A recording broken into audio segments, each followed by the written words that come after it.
From all of that to the Democratic Republic of Congo in Africa, which has detected its third Ebola case in less than a month. The case has been detected in the border city of Goma, and this has prompted the World Health Organization to warn that the disease could spread further quickly. Meanwhile, the second patient detected with Ebola died during early morning hours on Wednesday. The first victim, a priest, had also died shortly after being taken to the hospital. There are now raised fears that Ebola could spread to neighboring nations of Rwanda and Uganda. Rwanda has closed its borders with Congo as a precautionary measure. United Nations spokesperson Stephanie Dujarric informed about the steps being taken to contain the spread of Ebola and also called for increased global support. Surveillance at all points of entry and points of control in the area are being stepped up.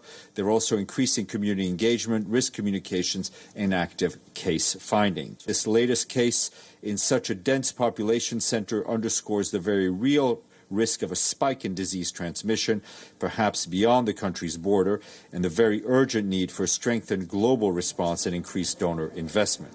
The United Nations reaction comes a day before the African nation marks a year of the deadly Ebola outbreak. Remember, the epidemic had killed more than 1,700 people last year in Congo. From Africa to China, where the province of Hainan has been hit with Typhoon Wifa, the seventh typhoon this year. The typhoon made landfall in the coastal province of Hainan early this morning. Typhoon Wifa stormed in with a maximum sustained wind speed of about 85 kilometers per hour.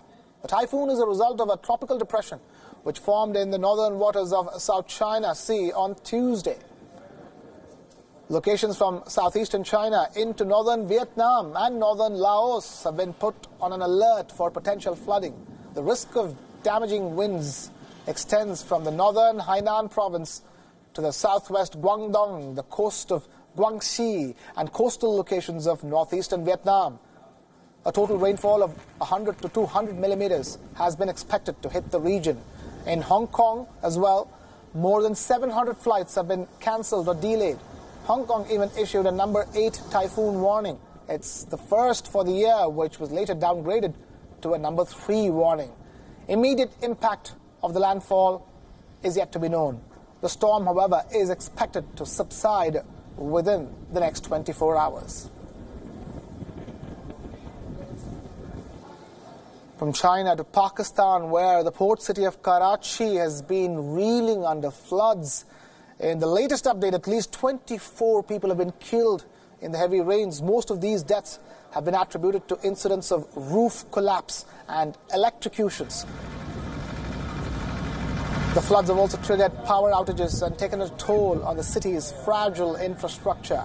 Poor planning of roads in the city has been exposed yet again as traffic has come to a halt.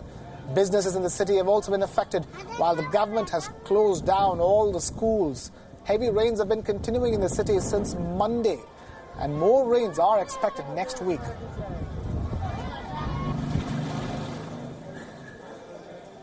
Now, with rains, at least 4 people have been killed in record rainfall in the western Indian city of Vadodara in Gujarat state.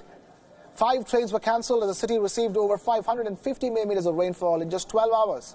The Vadodara airport was also closed due to the downpour. Similar scenes were seen at the city railway station, which too has been shut.